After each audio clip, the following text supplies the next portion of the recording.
Can we talk about housing justice? Evidence tells us who's disproportionately impacted by inequitable systems. Housing justice, racial justice says racial equity is a starting point, but it presumes the system is working just fine and it just needs a tweak. Justice demands something different from us. The core of it is recognizing the racialized history of our country, particularly in housing. I want to be able to respond, and that response might be silence. More of us need to adopt that where we're in a listening mode. Tough conversations need to happen when you're in relationship with people, so let's go. Ending homelessness is not enough. How do we change the condition that leads to homelessness? How do we move away from the charity mindset to real investments, love, and disruption? The people in power, they're scared. They're pushing back because we're making progress and we're winning. We have to continue fighting like we're gonna win. We have to find glimmers of hope, but we can only do it when we're in, and when we're talking. Then I do think it's possible for not only for us to win, but for us to achieve justice in our society. Amanda Andere is the CEO of the Funders Together to End Homelessness, which is a membership organization of philanthropy that is working to prevent and solve homelessness. I have huge respect for Amanda. We had an amazing conversation about racism, housing justice, and philanthropy. This is an episode that you want to watch. I don't know where to start. Start from the beginning? We can. Where's the beginning? As I mentioned the other day, I had some anxiety sitting with you. I was excited. Yeah. And you said, let's just riff. Yeah, because you're my buddy, and tough conversations need to happen when you're in relationship with people, so let's go. At the event we were just at, you tweet something that educated me. We're supposed to, and I just want context, racial equity. Yeah. We shouldn't say equity alone. Well, it wasn't that we shouldn't say equity alone. So for context, I've been noticing at this conference and at other events and gatherings that people shorthand a lot of terms. And that's why I think language and words are so important. For years, the way, and you talk about this a lot too, right? And we might disagree on that language, but we know language is important. Yeah. And a lot of us did a lot of work to make sure that racial equity would be centered in our work to end homelessness. Why it's important to me and others to say racial equity is because the data, the evidence tells us who's disproportionately impacted by inequitable systems. I think where it trips a lot of people up and why they want to shorthand is because, of course, racial equity is not the only inequity, right? We know what happens disproportionately to women in certain environments, to LGBTQ folks, to people who are undocumented. But the leading indicator of inequities is race. If you can solve it for the most marginalized, you can solve it for everyone, then we need to lead with racial equity. And I'm concerned that we might be watering down our work by just saying equity. Yeah. And so, yes, I tweeted it because I was like, I think people need to be reminded how we got here. Well, my point is you educated me, and I made a mental note, oh, gosh, I'm going to be sitting with her for a while. And this is how I view you as an expert. Because anything that comes up, racism, racial equity, housing justice, I'm heading to Amanda. Thank you. Mostly going to your Instagram, but because Twitter is, not like what it was. We all missed the old Twitter. But I want to be able to respond, and that response might be silence, and that's why I lean on you. I really like that response might be silence. More of us need to adopt that where we're in a listening mode. And I think that is so important in the work that you do, Mark, because I've learned so much from you and from others that my job is to listen first and foremost to people with lived experience and lived expertise. And a lot of times my education, whether it's the experience of Indigenous folks, whether it's the experience of LGBTQ folks, is by just sitting and listening and being uncomfortable. So you talked about being uncomfortable, but I feel like I grow the most when I'm uncomfortable. Right. Well, no, we all do. I mean, I tell this story. I don't know if you know Brian Tracy, a public speaker. No. One of my favorite public speakers. Dating myself a little bit because it was playlist. You know, it was a CD, remember? I mean, and I practically wore out the CD, but I didn't remember it. I had a black SUV and I scraped it on a wall where I was parking, and it hurt my ego and pocketbook. I have never scraped a car since then.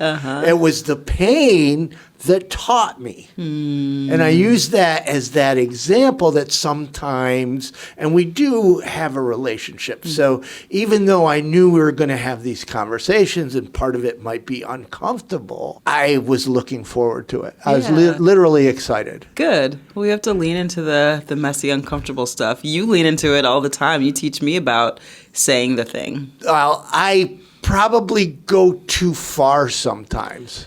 Well, I wonder if it's ever too far when we're talking about something as critical as people not having their basic needs met. I don't think there's anything too far. We are in a crisis in our country. We have been for a long time. And I kind of think the niceness of it has caused us to continue in this crisis. And let me be clear, I think there's a difference. Actually, another Mark Dones taught me about niceness versus kindness, right? Kindness is saying to someone, hey, you have something stuck in your teeth, let me get it out, or help you get it out, or something stuck in your hair. Let me tell you something and actually help you do it. Right? And I think sometimes we practice niceness where we don't say the thing or we are not direct because we want to be nice. Right. When we can be kind, we can be direct, we can say the thing, we can say, and I want to help you get there. Right. And that's how I view the conversation about racial justice and racial equity. I want to say the thing and I'm going to be kind and say, but I think we can actually undo this and get there together. Right. Another way I admire you, and you just helped me because you encouraged me to challenge the process. And you're one of the best at challenging the process that I know, that is in my circle, if you will. I'm always trying to navigate in a way that hopefully will not step on toes too hard. I mean, you have to step on toes a little, right? Yeah. But also influence change. Yeah. And it's hard to find that balance. And God made us to challenge the process. I just can't sit on my hands and not say something. Right. Well, and I think most of us feel that way, but we're conditioned to be nice, to be polite, and we think that challenging the process is not doing those things. When I actually think the kindest thing, the most just thing that we can do is to challenge, why do we think that way? Why do we do things that way? And we just don't do that enough in certainly in American culture in our society. Can we talk about housing justice? Sure, let's go. You start. Okay. Because I want to learn from you. You know, there's housing justice organizations now. It's a term that's used a lot. To me, it's not really defined. Okay. Or like with racial equity, I learned that today. Yeah. I mean, I understand, but I think the listeners or viewers may not understand and how it influences our life. Right. Yeah, for us, and I agree with you, a lot of people are using housing justice right now. A lot of people are using justice in replace of equity, and they're very distinct things. Equity is addressing disparities, and it's saying, the system is producing disparities, either people who are coming into the system or leaving the system. How can we fix those disparities? How can we make it more equitable also by giving people what they need, not giving people the same thing. So we had a lot of conversations in our field 8 years ago about the difference between equality and equity. For a long time, the homelessness field was practicing equality. Let's give everyone the same thing and see what happens. And we know that the racialized history of this country means that not everyone's starting from the same point. Right. So you got to give people what they need. And some people, because of historic marginalization, need different things. It makes sense practically, right? Like if you have kids, you usually raise them in different ways because they need different things. They're different people. You and I might have shared experiences, but we also have different experiences and need different things. For us, housing justice, racial justice says racial equity is a starting point and it's good work, but it presumes the system is working just fine and it just needs a tweak. And we are saying justice demands something different from us. It demands confronting power. It says that there's an urgency in the way that we do things that means that we need to operate differently. More specifically, Funders Together to End Homelessness has defined housing justice the core of it is recognizing the racialized history of our country, particularly in housing, and that ending homelessness is not enough. That people should have power and agency over where and how they live. My experience in working in ending homelessness for 20 years, especially when I ran direct service organizations in the DC area, so we often move people to just the next most affordable place and push people away from their friends, their community, the folks that help them stay housed, and we call that success. I think that was success if all we want to achieve is like numbers and checking things off of a box. Right, that's what I was just going to say. I don't think that goes far enough. I think we should demand that our culture, our society gives people an actual choice. We have a lot of false choices in our work, and housing justice for me says we want to give people a choice. Now, maybe someone wants to move away from their family, right? Maybe someone wants to move far away and experience a more rural or suburban setting, but so many people want to stay close to the things that they know. Right. And so for us, housing justice means that agency and power. It also means, how do we change the condition that leads to homelessness? I think for a long time we've been managing homelessness. And even when we talk about prevention, it only goes so far. Right. For us, housing justice means we really examine all the things that feed into this crisis that we're experiencing, and we try to change that. It's the both and. But mostly it's about power, agency, and choice. I'm so glad I asked the question. Yeah. That is a perfect answer. I mean, if there is such a thing on this conversation. So how do we influence change? Well, that's the big question. Right. I think, to me, it's, do we influence change? Do we will change? Like you talked about in the plenary earlier today, the political will, the public will, the importance of narrative. I think all of those things are important. When we are talking about housing justice, we're really talking about power. Right.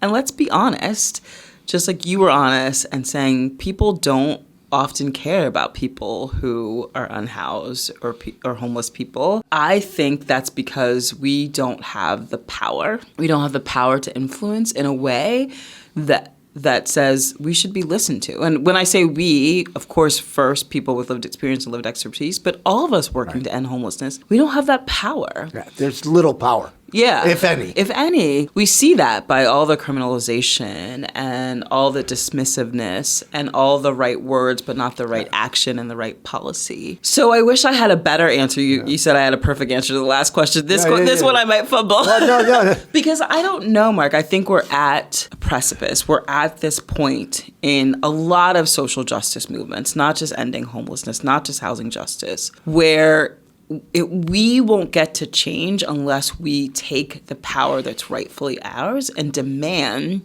that the system starts working for people who've been left out of our society for so long for many different reasons. And I think that comes with recognizing why we got here, how we got here, and that power will really change that mobilizing will change that organizing will change that.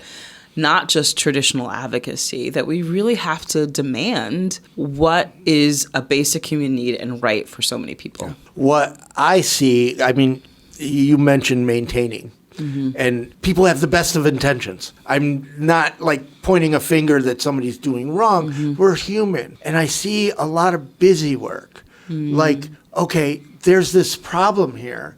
We got to do something. We don't really know what. There's not a lot of collaboration. We're going to do something, so let's get busy. So we do all this busy stuff that doesn't have a lot of impact. Yeah. So how do we, because it's me and you and them and everybody, how do we bridge that gap to collaboration? Imagine being the reason someone's life takes a turn for the better. At Invisible People, we believe everyone has the power to make a difference. Every day, millions of people suffer the harsh realities of homelessness. But together, we can change that. By supporting invisible people, you become the hero in the stories of those who are often ignored and overlooked. Your donation directly impacts our efforts to create powerful content that educates and inspires the public to influence policy change. You can change the narrative and make a real difference. Visit invisiblepeople.tv/donate today and become the hero that helps us continue our important work. How do we bridge that gap to collaboration? That's a really interesting way of putting it. When we first started doing racial equity work or trying to influence that racial equity or actually be a part of our conversations and actions around ending homelessness, the thing that I would always say that frustrated people the most was to slow down. And I think it's because so many people have this sense of urgency. And my analysis says that we didn't get here overnight. And we've talked about that a lot, right? That it's going to take time. When we talk about inequities and structural stuff, we're talking about 400 years. America was founded on stolen land and chattel slavery, 400 years of oppression. And we expect, because people have an awakening, whether it was 2016 or 2020, that we are just going to change it overnight. I think while we're in a crisis, and of course, I want to solve homelessness now. I don't want anyone on the street right now. But we have to think about how we have the people doing the right now, and then how we have the people slowing down to say, let's stop just having conversations to have conversations. Let's really understand how we got there and unpack it from there. Yeah. And that's hard for people because they're like, we have a job to do right now. Yeah. But I often talk about the layer cake of racism, where we put seemingly good policies and resources on top of really bad cake and expect a different outcome. And I have this visual in my head all the time because, sometimes when you get a dessert, I don't know about you, but you leave it on the counter at home and you'll nibble on it, someone else will nibble on it, or in an office environment. And so I just think about at the end of the week, that really stale cake. And you wouldn't just put something else on top of it and be like, oh, now it's better. And that's what we've been doing in our work. We've been fighting for more money. We've been fighting for new policies on top of a structure that's not meant for justice, that's not meant to support people in the crisis. And we think we're going to get different outcomes. We're not. We have to change the structure. Yeah. That takes time. This work has always been hard. It's never been this hard. It shouldn't be this hard. I'm having moral issues thinking, oh my gosh, these are humans? They're making decisions that are going to hurt other humans and make our future worse. You seem to stay positive. Ooh. When you're upset, we know you're upset. Okay? Yeah. As I said earlier today, I think, we have to be very real, be very authentic, whether we're an organization or just ourselves. From my perspective, the homeless sector has been very cheerleading for a long time. Yeah. We're ending homelessness. We're solving homelessness. And now we can't do that anymore. We can't. So how do you deal with all that? So it's interesting that you brought up things like faith, because I don't know that I'm always positive, actually. I feel like I'm a realist. My husband would maybe say that I'm more of a positive person because he's more of a pessimist. And so we make a nice balance. But Ashley Henderson, who's the co-executive director of the Highlander Center, which was the nucleus for a lot of education in the civil rights movement in Tennessee. Last year, we were actually in LA at a conference, and she said something that has stuck with me. And she was talking about her faith, and that her faith tells her that hopelessness is the enemy of good. That if we walk into this world with hopelessness, we are doing the opposition's work for them. And that has stuck with me because I believe it's true. I don't always have hope, but I'm trying to not be in a place where I have hopelessness because I know that's what the other side wants. They want us to feel defeated and we have to give up and that we're only going to accept the crumbs and the incremental change. So I'm trying to remain hopeful. When I think of hopefulness in a different way, I've been really thinking about hopefulness when it comes to grounding myself in my ancestors and their hopefulness, right? Their determination that they were going to chart a different path, particularly for Black people in this country and in the diaspora. And I don't think they woke up saying, like, we're really gonna, change civil rights. I think they just knew they had to, because what other choice did they have, and the hope for the future. And so I think that's what I try to ground myself in, is that we have to remain hopeful. If not, we're really then just enabling the other side to control how we think, the narrative, and what is possible. And the question we have to keep on asking ourselves is America possible? Is this ideal that we have possible? I think it is, but I think it only is possible when the power is in the people. And right now, a lot of power doesn't sit with the majority of the people. Yeah. So that's why I'm slightly hopeful. Slightly hopeful. Slightly hopeful. But determined. Right. Right? Like, we talk a lot about North Star, or I do, in terms of someone being my North Star. I'm determined to get there. And I want to get there with you. I want to get there with other people. To get there, you have to have a little bit of hope. Whenever there's a crisis, or whenever there's like a George Floyd or Black Lives Matter, there's a lot of information. News media, activists all around, right wing, left wing, whatever. How does somebody find the truth? The truth is with the people. But there's a lot of different people. Do you know what I'm saying? The truth is with the people who've been most impacted, And I think the truth is in community. The truth is in understanding people's humanity. And I don't know that I seek a lot of truth from when a crisis happens. I think that gets spun. I think people try to say the right thing.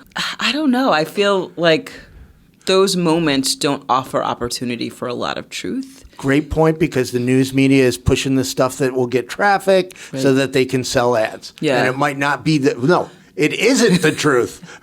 I think those moments offer opportunity for organizing and mobilizing. You only get to the truth when you stick with it, and the folks who've been getting to the truth use those moments to go deeper. I think about my own journey to be a better ally and co-conspirator with my LGBTQ family. And I remember being at a True Colors United convening when I first started in the national space around homelessness, and feeling like I always thought I was a good ally, I always thought I was accepting. And there's so much truth that I didn't know. Right. And it wasn't because I didn't want to know, I just didn't. And the truth was me just sitting and learning from the people that I called friends, but really listening to them and not being caught up in a moment, but being intentional about learning and listening. And that's where I think where we find truth. And it goes back to the being silent. Yes. Being silent. For me, how that came about, I don't know if we ever talked about this. You might know the Canadian Alliance to Homelessness, Tim Richter, where they had me go to 24 cities in Canada. And in Canada, it's the Indigenous homelessness, the racial disparities. Yeah. I was given an Aboriginal, Indigenous name. Big honor in my life. He had prayed with the clock and the tobacco and all this stuff. And my name is Biumaka, which means travels far. And I was like, whoa, how did you know I came from L.A.? And he said, no, you help other people go from here to here. Ooh. And I went, oh. So I was tasked to tell the story of residential schools, which messed up my Christianity, messed it up. Yeah, I had no idea. And the story of Indigenous racism and homelessness and poverty. Yeah. And I'm white. So what I did was be silent.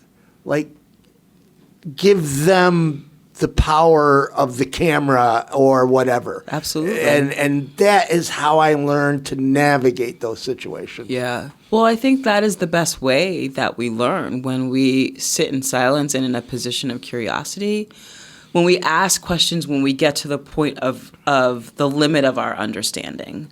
So I think about, I try to every year study a particular issue or culture and get immersed in it to better understand. So I think 2 years ago, I realized I am only scratching the surface in understanding my indigenous family and what they've been through. And a lot of people would read books and Google and ask for people questions, and I did all of that. But I mainly was like, I need to show up in spaces, respectfully, obviously, not like, hey, here, come teach me, and just listen. And I remember being a part of conversations and hearing things that totally rocked my world and changed my foundation. And it's because I just sat in silence with no expectation but to learn and really to challenge myself. And that's where the truth lies. Great points. Great points. You see homelessness at a different level. You have people like at the National Alliance or Interagency Council, but you see it through funders. And I think you're guiding them. I mean, what do you see? Funders are hard. They can get stuck in their ways and they can move slow or move too fast. So I view my role as mobilizing philanthropy towards housing justice, towards racial equity. And that means, not just for me, but for funders together as an organization, means love and disruption. That's what we've named in our strategic framework. That. Love and disruption. So how do we lovingly meet people where they are, but not leave them there? And then how do we get philanthropy in the institutions to disrupt the way that they've always done things? Because philanthropy has enabled a lot of the problems that we see, whether that's structurally from how they gained wealth, to how they set up nonprofits to compete against each other, to, not funding things fully or not leveraging the power of organizing and advocacy and policy until it's too late. So philanthropy, of course, has been part of the problem. They can also be part of the solution. And I think that they are trying, at least the folks that we work with, are trying to figure out how do we move resources in a way that can be part of a solution that is systemic and lasting instead of just trying to put a Band-Aid on the problem. How do we move away from the charity mindset to real investments? And I mean, that if it's not informed by community, those investments to me don't matter. And so that's what we're trying to do. Your event this year was on reparations. Yeah. That was amazing to me because, as I said, I've seen you shift towards housing justice. But your whole day, you do, for those listening or watching, you do a whole day with funders. Yeah. And that was your day.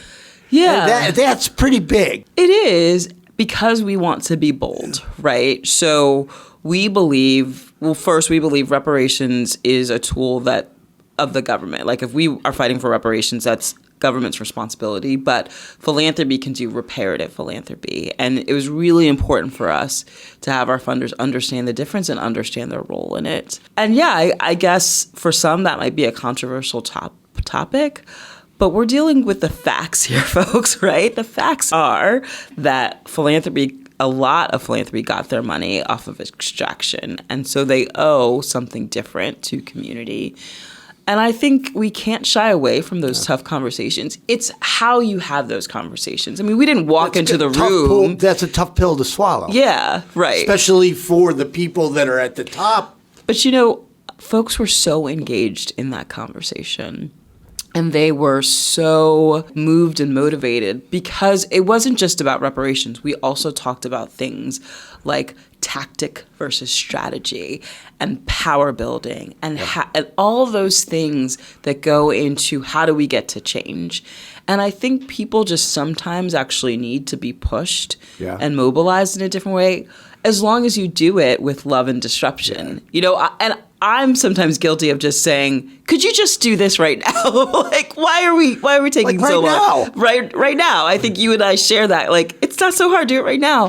What I'm learning is that we need to set the table in the right way to bring people along on the journey. Now, you're going to leave some people behind because they're not ready. But most people, if they can see a North Star, if they can see something different, will come along with you. It's just how they get there. Yeah. I mean, using love and disruption, and I agree, love should come first. My problem is I am so anxious or so passionate that I put disruption before love. Me too. Right? Right? Sometimes I forget the love part. Yeah. One of my favorite moments with you, and nonprofits, we often are not honest with funders because we're worried, you know. And I remember you had us at your event. Yeah. And I was what I call bobbing and weaving. Yeah. Meaning I wasn't... You weren't saying the thing. I wasn't saying the thing. Yeah. I was bobbing, going all around. As my pastor would say, tell the truth, shame the devil. Right. I was bobbing and weaving. And you came out and, you know, basically introduced me to trust-based philanthropy. Is that movement still going? Is it, you know, I know for us, and even our first grant funder, wonderful people, they gave us $5,000 and 3 weeks of reporting work, right? You know, and you know, our total budget was, you know, not even $50,000, and they're having us, and I was like, come on, guys, you're only giving us $5,000. I don't have a budget to list everything you want. Well, I think you're talking about a couple of movements that are happening within philanthropy. And there's the movement to give more general operating, longer-term grants. There's a movement around trust-based philanthropy which says you should listen to community and trust them and not require so much of them, but just trust that they're making progress. There's those who are trying to embed in philanthropy the idea that, you know, what you're funding is long-term systems, power-moving work that's not going to happen in any grant cycle. And so I do think people are coming around to those concepts. I think there's definitely more conversation. There's a whole network of folks that are around participatory grant making and trust-based philanthropy. So participatory grant making, meaning that the community actually decides. Trust-based philanthropy, meaning you're investing in people and trusting them and you don't need to monitor them in order to see progress. And so, you know, at that Funders Institute that we had when you spoke, I think what I was really doing is reminding people that you are an expert, that your lived experience gives you lived expertise, that you're an expert. You've taught me so much about social media, communications, and that folks need to invest in your expertise in a way that they say, we want you to win, we believe in you, and we trust you. And that means that you're going to have failures, because we all do. Yeah. It means that we're going to make mistakes. It means we're going to try stuff that doesn't work. Right. But we actually fund a lot of organizations to do that. We tend not to do that for people of color, for people with lived experience, for people that are trying to be disruptive.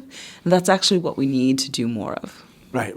What I call them is go-away grants. You know, the $5,000, $10,000 grants. Yeah. And no, I was grateful. But what can you do with that should be here's just a check, right? Yeah. To do grant reporting and all that it's not worth your time. Yeah. You know, well, it's still just me. The amount of work just didn't make sense. I mean, I think we've talked about this. Yeah. I like Craig Newmark from Craig Newmark Philanthropy. His reporting was he just wanted to send out a tweet from time to time. So you sent him a suggested tweet. That was it. Yeah. And I would even, Craig, that's all you want? Yeah. I mean, come on. I'm so used to filling out all this stuff. And that was all he wanted. Yeah. And it was amazing. And he had one-page application with like a paragraph, and it was just amazing.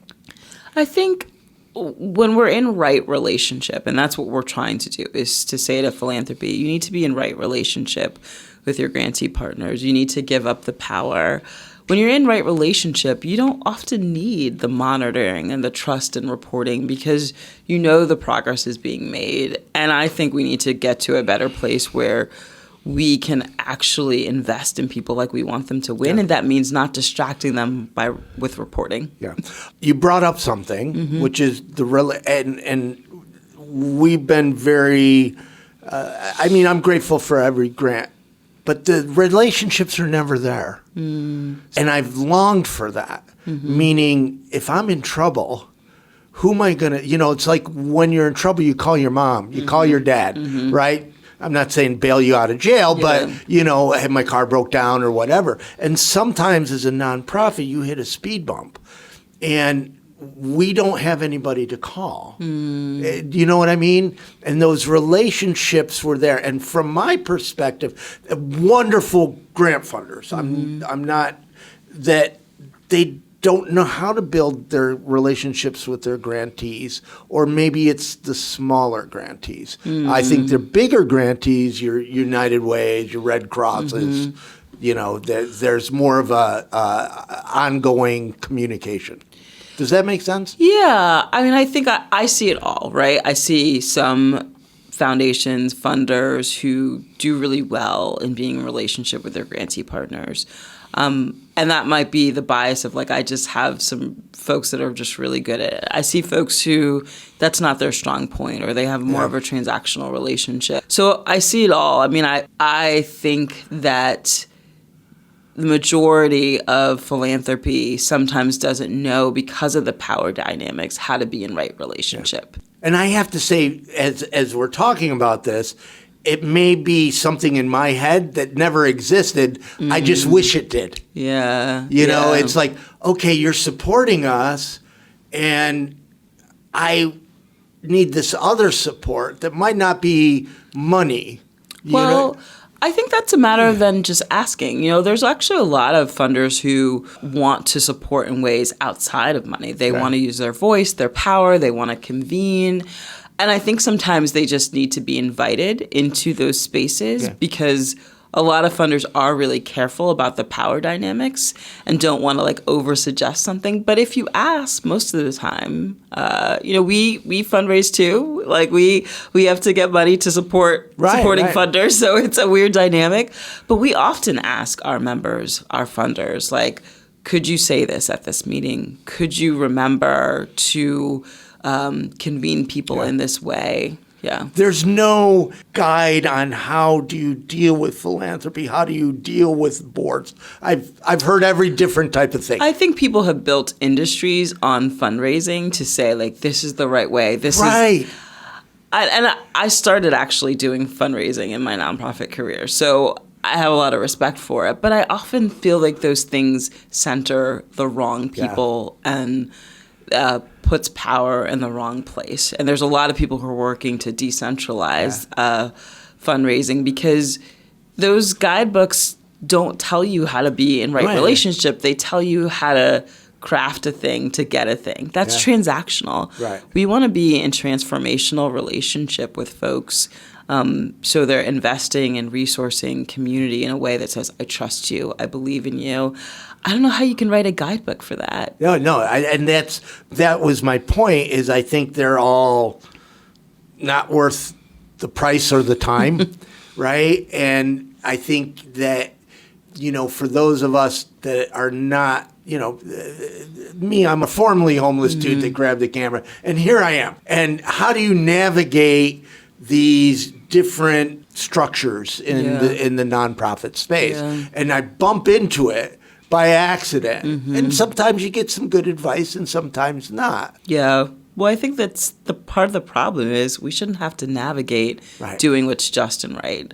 We should be trusting and believing people and resourcing folks to just do what's just and right. Yep. I could talk to you forever. Is there anything that you'd like to say? I just want to remind folks that we are actually winning.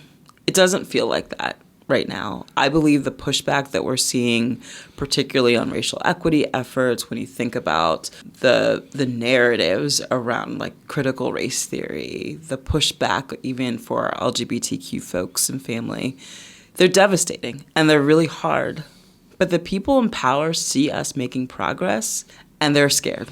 And they're pushing back because we're making progress and we're winning. And we have to keep that momentum going. We have to continue fighting like we're going to win. We have to find glimmers of hope, but we can only do it when we're in community with each other, when we're in right relationship, and when we're talking about the hard things together. Then I do think it's possible, not only for us to win, but for us to achieve justice in our society. If you had 3 wishes, what would they be? End racism. Give people rhythm. I'm a big proponent of everyone being able to dance with rhythm, and that everyone would have exactly what they need to be whole and their full self, and so they could live a life full of joy. Well, thank you very much for spending time with me. It's great. Thank you.